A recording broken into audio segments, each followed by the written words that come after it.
طيب ممكن تقولي لي ايه الحاجه اللي انت بتتفشخري بيها على اصحابك ان انت عارفاها في السكين كير وهم ما كانوش يعرفوها؟ انه السان بلوك بيتحط صيف شتاء. انت بتحطي سان بلوك وانت نازله بس ولا في البيت برضو بتحطيه وكده؟ يعني الصبح بحطه كده كده سواء نازله او مش نازله. طب لو ممكن تعملي سكين كير برودكت انسبايرد باي فاكهتك المفضله هيبقى ايه؟ شاري لوشن. طب انت شخص بيعتمد على بقى ان انت هتصرفي فلوسك كلها عادي على سكين كير برودكتس وكده، ولا لا انا هروح عند العطار بقى اعمل ماسك قهوه وماسك خيار وزبادي؟ سكين كير بيجي لغايه عندي.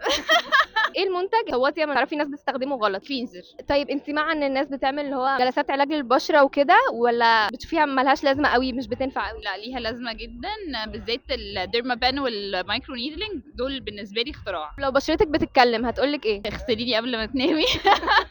طيب مين ممثله بتشوفي ان بشرتها بيرفكت اللي هو ما فيهاش غلطه؟ للاسف الممثلات انا بشوف ان هما بشرتهم بتتاثر جدا عشان هما بيحطوا ميك اب كتير واضاءه كتير وحاجات عوامل بتخلي بشرتهم طبعا بتتاثر جامد. مش حاسه انه في حد ما فيهوش غلطه، احنا كلنا فينا غلطات ودي اللي بتخلينا اصلا مميزين. تحفه، ثانك يو قوي قوي قوي، اتبسطنا معاكي. العفو، ميرسي، باي.